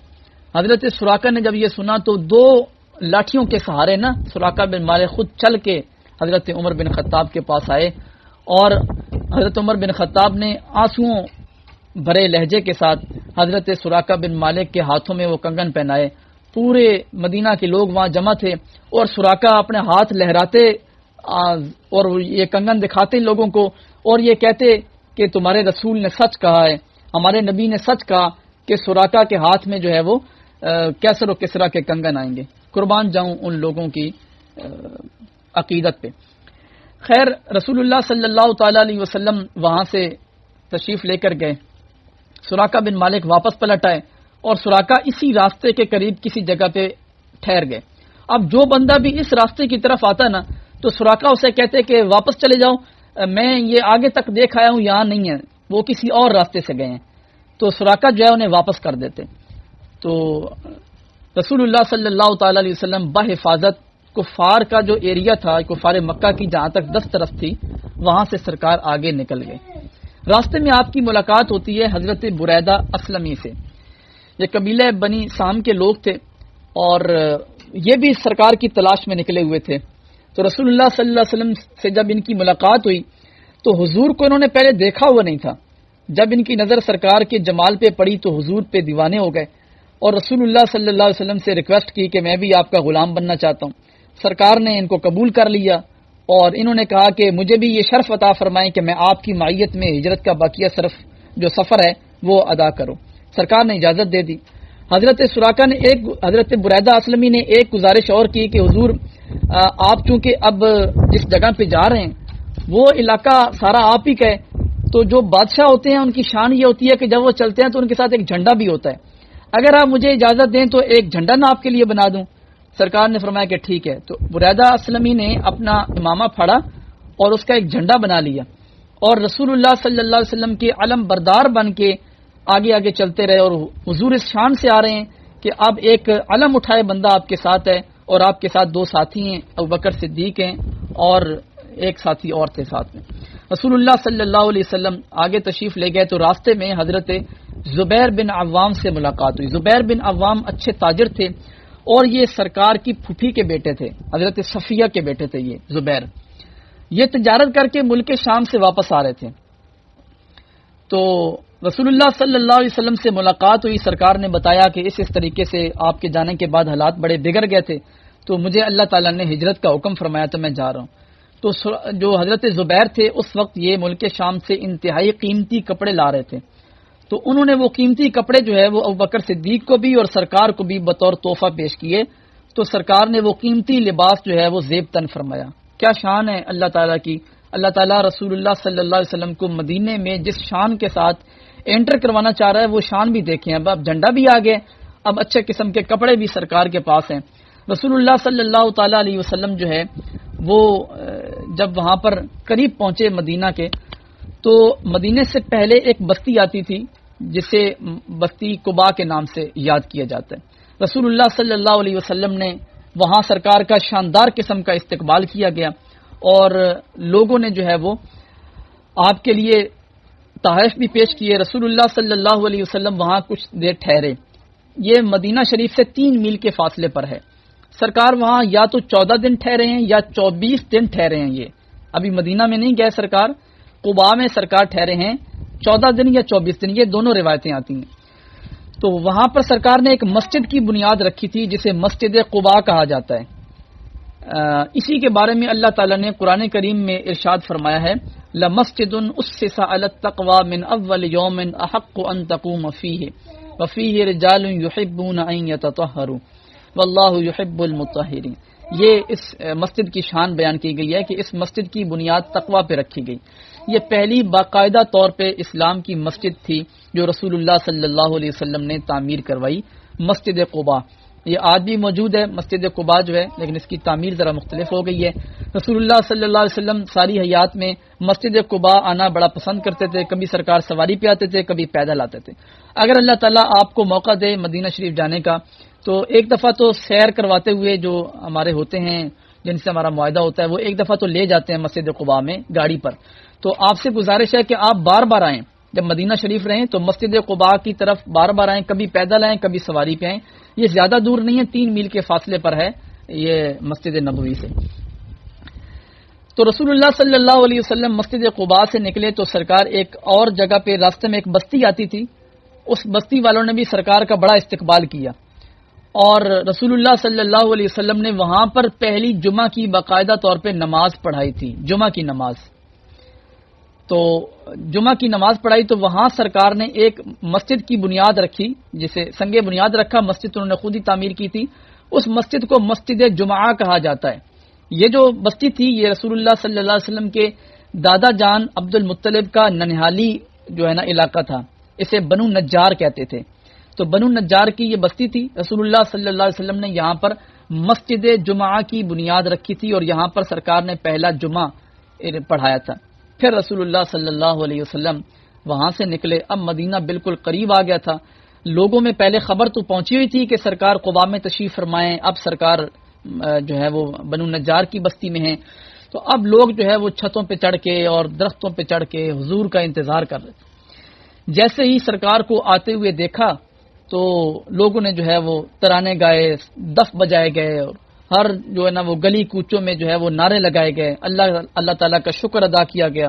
یہ شان تھی رسول اللہ صلی اللہ علیہ وسلم مدینہ میں داخل ہوتے ہیں تو جو انصار کی بچیاں ہیں وہ یہ ترانہ پڑھتی ہیں، طلع البدر علینا من ثنیات الوداع وجب الشکر علینا ما دعا للہ داعی ایھا المبعوث فینا جئت بالامر المطاع انت شرفت المدینۃ مرحبا یا خیر داعی۔ یہ لمبی نظم ہے، تھوڑی سی میں نے آپ کو سنا دی ہے۔ مراد اس کی یہ ہے کہ رسول اللہ صلی اللہ علیہ وسلم کا استقبال کیا جا رہا ہے کہ ہم پر جو ہے وہ 14ویں کا چاند طلوع ہوا ہے سنیت الوداع سے، جس طرف سے سرکار آ رہے تھے اس جگہ کو سنیت الوداع کہتے ہیں۔ وجب الشکر علینا ما دعا للہ داعی، یعنی اب ہم پر شکر واجب ہو گیا کہ اللہ تعالیٰ نے کتنا زبردست داعی ہمارے اندر بھیج دیے۔ تو وہ خوش نصیب لوگ تھے جو سرکار کی آمد کی خوشی منا رہے تھے اور اپنے اوپر شکر کو واجب سمجھ رہے تھے کہ اب سرکار ہمارے پاس آئے ہیں تو ہم پر لازم ہے کہ ہم شکر ادا کریں۔ اور یہ کتنے بدبخت لوگ ہیں ہمارے زمانے کے، یہ کہتے ہیں کہ کہاں لکھا ہوا ہے حضور کے آنے کی خوشی منائی جائے۔ ان کو یہ چاہیے کہ یہ لکھا ہوا کہاں ہے کہ حضور کے آنے کی خوشی منائی جائے، اور وہ لوگ یہ لکھا ہوا سرکار سے نہیں پوچھ رہے تھے، یعنی مدینہ والوں نے یہ آ کے نہیں پوچھا کہ حضور آپ آ رہے ہیں تو ہم خوشی منا لیں یا نہ منائیں، یا آپ آ رہے ہیں تو ہم اللہ کا شکر کریں یا نہ کریں، آپ آ رہے ہیں تو ہم کوئی ترانے پڑھیں یا دف بجائیں یا ہم جلوس بنائیں، یہ اجازت دیتے ہیں۔ ان لوگوں نے نہیں پوچھا، عشق اپنے فیصلے خود کرتا ہے، جائز حد تک خوشی منانے کی بالکل اجازت ہے۔ تو ان لوگوں نے اتنی خوشی منائی کہ سرکار ہمارے درمیان تشریف لے کے آئے ہیں، لیکن ہمارے زمانے کے لوگوں کو جو ہے وہ تکلیف اٹھتی ہے اسی بات سے، جب بھی ربیع الاول شروع ہوتا ہے، اب بھی جب سے شروع ہوا ہے نا، میں آپ کو یقین سے کہہ رہا ہوں، میسجوں کی کثرت ہوتی ہے، کوئی پوچھ رہا ہو کہ یہ جھنڈیاں لگانا کہاں لکھا ہے، کوئی کہتا ہے لائٹنگ کہاں لکھی ہوئی ہے، کوئی کہتا ہے کہ بھئی یہ جلوس کہاں لکھے ہوئے ہیں، یہ جو محفلیں کرتے ہو یہ کہاں لکھے ہوئے ہیں۔ میں تو ایک ہی جواب دیتا ہوں، میں یہ کہتا ہوں بھائی آپ کا دل چاہ رہا ہے کرنے کا تو کریں، نہیں چاہ رہا تو نہ کریں، کوئی پابندی نہیں ہے، ہم آپ کو مجبور، ہمیں خوشی ہے ہم کریں گے، آپ کو نہیں ہے خوشی تو آپ منہ بسوڑ کے بیٹھے رہیں، سوائے ابلیس کے جہاں میں سبھی تو خوشیاں منا رہے ہیں۔ اگر آپ ابلیس کے ساتھ شریک ہونا چاہتے ہیں تو ٹھیک ہے، ہمیں کوئی پریشانی نہیں ہے، ہمیں سرکار کی آمد کی خوشی ہے، ہم تو منائیں گے۔ تو بہرحال رسول اللہ صلی اللہ علیہ وسلم تشریف لائے تو بڑے بڑے سرداران آگے، انہوں نے کہا کہ جناب ہماری بڑی کوٹھی ہے، ہمارا بڑا بنگلہ ہے، آپ کے لیے بڑی سہولتیں ہوں گی وہاں پر، تو آپ ہمارے پاس تشریف لائیں۔ اور حضور کے ننہال والے بھی وہاں تھے، انہوں نے کہا کہ حضور آپ ہمارے پاس آئیں۔ رسول اللہ نے جب یہ دیکھا کہ اب ریکویسٹ کرنے والے بہت زیادہ ہیں، اگر میں کسی ایک کی طرف جھکاؤ کرتا ہوں تو کسی کی دل آزاری بھی ہوگی، سرکار نے اپنی جو اونٹنی کی لگام تھی نا، اسے اونٹنی کے اوپر پھینک کے فرمایا خلو سبیلہا ناقتی معمورۃ من اللہ، میری اونٹنی کا راستہ چھوڑ دو، یہ اونٹنی اللہ کے حکم کی پابند ہے، یہ جہاں بیٹھے گی بس میں وہیں قیام کروں گا۔ اونٹنی چلتی چلتی ایک کھلے میدان میں بیٹھی، اور وہاں جو ہے نا وہ قریب ترین گھر جو تھا ابو ایوب انصاری کا تھا، اور ابو ایوب انصاری جو ہے وہ بہت غریب آدمی تھے، اور ان کی بھی بڑی خواہش تھی کہ سرکار میرے گھر آئیں، لیکن چونکہ غریب تھے اس لیے یہ ساتھ میں یہ بھی دل میں رکھتے تھے کہ بھئی کہیں ایسا نہ ہو کہ حضور کسی امیر بندے کے گھر میں چلے جائیں، مجھ غریب کو کہاں سرکار پسند کریں گے۔ لیکن یہ اس وقت جو ہے وہ اپنے گھر میں رو رہے تھے، اللہ تعالیٰ سے دعائیں کر رہے تھے کہ اللہ تعالیٰ مجھ پہ کرم کر دے، حضور کو میں میزبان بنوں سرکار کا۔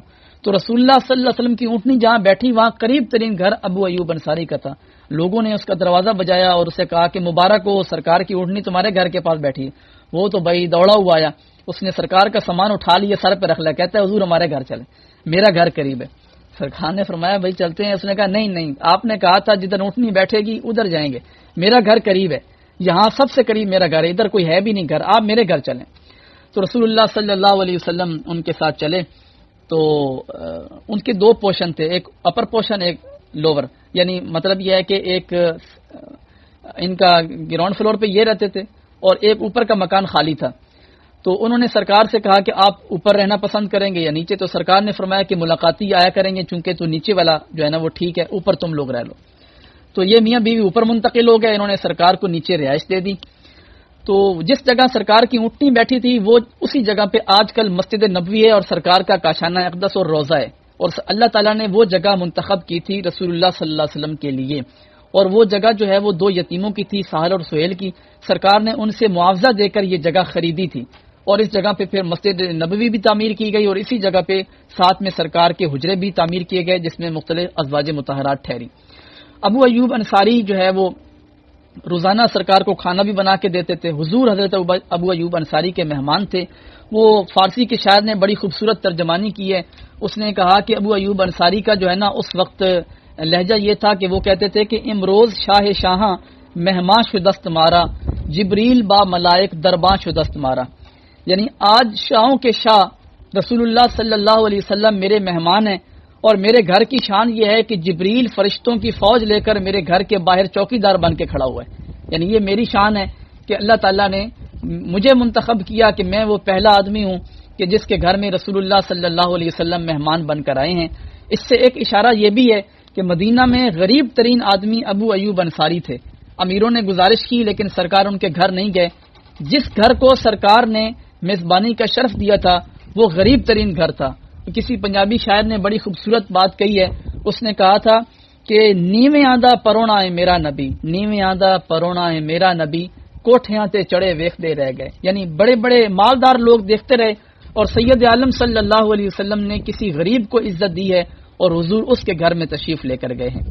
رسول اللہ صلی اللہ علیہ وسلم حضرت ابو ایوب انصاری کے گھر میں 6 ماہ یا 7 ماہ تک ٹھہرے رہے ہیں، جب تک مسجد نبوی کی تعمیر مکمل ہوئی ہے اور پھر سرکار وہاں پر منتقل ہوئے۔ بس ہم ایک آخری بات کر کے اجازت چاہتا ہوں، 10 ساعت آپ کا بہت لمبا ہو گیا۔ مدینہ شریف میں سرکار کو ہجرت کا حکم کیوں دیا گیا اور سرکار کو ہجرت مدینہ میں کیا حکمت تھی اور سرکار نے کو اللہ تعالیٰ نے وہاں پر کیوں منتقل کیا؟ اس بارے میں ویسے تو شارحین نے اور سیرت نگاروں نے زبردست قسم کے جوابات دیے، لیکن ایک جواب بڑا زبردست ہے۔ اس نے یہ کہا کہ بات یہ ہے کہ اگر ساری زندگی رسول اللہ صلی اللہ علیہ وسلم مکہ میں رہتے تو لوگوں کو یہ وہم ہوتا کہ سرکار کی جو عزت ہے نا وہ مکہ کی وجہ سے ہے۔ بعض اوقات کسی بندے کی عظمت ہوتی ہے وہ اس کے علاقے کی وجہ سے ہوتی ہے، صحیح، یعنی کوئی مدینے کا رہنے والا ہے تو ہم کہیں گے یار مدینے کا رہنے والا آدمی ہے، بڑی شان ہے اس کی، یعنی علاقے کی وجہ سے اس کی عزت اور شہرت ہوتی ہے۔ تو رسول اللہ صلی اللہ علیہ وسلم کو مکہ سے ہجرت کا حکم دیا تاکہ آپ مدینہ آئیں، اور مدینہ کی پہلے کوئی عزت نہیں تھی، یہ بیماریوں کا گڑھ تھا، یثرب اس کا نام تھا۔ یثرب کا مطلب ہے جہاں بیماریاں ہوتی ہیں، یہ یثرب تھا، سرکار کے قدم لگے ہیں تو یہ مدینہ تو رسول بنا ہے۔ اور رسول اللہ کا مدینہ کی شان یہ تھی کہ ایک دفعہ صحابہ کرام سرکار کی معیت میں کسی غزوے پر جانے لگے تو جب گھوڑے دوڑے نا تو دھوڑ اٹھی وہاں سے جب گرد و غبار اڑا تو صحابہ نے اپنے چہرے ڈھانپے کہ کہیں گرد ہمارے اندر نہ چلا جائے۔ رسول اللہ نے فرمایا کہ اپنے جو ہے نا وہ کپڑے نیچے کر دو، اللہ تعالیٰ نے مدینہ کی مٹی میں بھی شفا رکھ دی ہے، لہذا اگر یہ کسی کے اندر جائے گی تو بیماری نہیں آئے گی، بلکہ کوئی بیماری ہوگی بھی صحیح تو اللہ تعالیٰ مدینہ کی مٹی کی برکت سے اسے شفا عطا فرما دے گا۔ کبھی آپ کا جانا ہو تو کوشش کیجئے گا نیچے سے مٹی بھی اٹھا کے تھوڑی سی تناول فرما لیں، اللہ تعالیٰ اس مٹی کے صدقے سے جہنم کی آگ بھی آپ پر حرام کرے گا اور ساری بیماریاں بھی انشاءاللہ دور ہو جائیں گی۔ تو بہرحال اس نے بڑا زبردست جواب دیا، اس نے کہا کہ اگر سرکار مکہ میں رہتے تو لوگ یہ سمجھتے کہ حضور کی عظمت و شان مکہ کی وجہ سے ہے، اللہ تعالیٰ نے آپ کو مدینے میں رکھا تاکہ پتہ چلے کہ حضور کی آمد کی وجہ سے جو علاقہ بیماریوں کا گڑھ تھا وہ اب مدینہ تو رسول ہے اور کائنات کے سب سے عظیم ترین حصہ شمار کیا جاتا ہے۔ اور میں نے آپ کو بتایا اس بات پر امت کا اجماع ہے، امت کا اس بات پر اجماع ہے کہ ان افضل البقاع الموضع الذي ضم اعضاؤه الکریمہ صلوات اللہ وسلامہ، یعنی کائنات کی ہر جگہ سے وہ جگہ افضل ترین مرتبہ رکھتی ہے جس جگہ رسول اللہ صلی اللہ علیہ وسلم کی جسم کے اعضاء مبارک لگے ہوئے ہیں۔ یعنی اب جہاں سرکار تشریف فرما ہے روضہ اقدس میں، حضور کے قبر انور کی وہ مٹی جو سرکار کے جسم اقدس سے متصل ہے، اس جگہ کی شان یہ ہے کہ وہ کعبہ سے بھی افضل ہے، وہ عرش معلیٰ سے بھی افضل ہے، اور وہ کرسی اور لوح قلم سے بھی افضل ہے۔ یعنی رب کے علاوہ کوئی چیز بھی اس جگہ سے افضل نہیں ہے جس جگہ سرکار دو عالم صلی اللہ علیہ وسلم کا جسم اقدس ہے۔ یہ میں کسی ایک مسلک کی بات نہیں بتا رہا ہوں، اس بات پہ اتفاق ہے۔ اگر آپ دیوبندیوں کی کتاب ہے المحند علی المفند وہ اٹھا کے دیکھیں، اس کتاب میں دیوبندیوں کے بڑے بڑے سربراہان کے سائن موجود ہیں آخر پہ اسی کتاب میں، کیونکہ یہ کتاب اعلی حضرت کے خلاف لکھی گئی تھی اس لیے سائن ہے اس پہ۔ تو ان سب نے اتفاقی طور پہ یہ بتایا ہے کہ جہاں جہاں سرکار کے اعضاء لگے ہیں وہ ہر چیز سے افضل ہے۔ تو رسول اللہ صلی اللہ علیہ وسلم کا روضہ انور اس وقت کائنات میں افضل ترین مقام شمار کیا جاتا ہے۔ ظہوری قصوری نے یہ کہا تھا کہ جب مسجد نبوی کے مینار نظر آئے، اللہ کی رحمت کے آثار نظر آئے، اور چھوڑ آیا ظہوری میں دل و جان مدینے میں، اب جینا یہاں مجھ کو دشوار نظر آئے۔ اللہ کریم مجھے اور آپ کو بار بار با ادب مدینے کی حاضری نصیب فرمائے۔ میں ہمیشہ یہی دعا کرتا ہوتا ہوں کہ اللہ تعالیٰ مجھے اور آپ کو اس کورس کی صدقے سے کہ ہم نے سرکار کا تذکرہ خیر کیا ہے، سرکار ہم پہ کرم کریں اور اسی سال میں اور آپ سب ایک ہی قافلے کی صورت میں مدینہ شریف کی حاضری کے لیے جائیں، اور با ادب حاضری اللہ تعالیٰ ہمیں ہر سال نصیب فرمائے۔ وآخر دعوانا ان الحمد للہ رب العالمین۔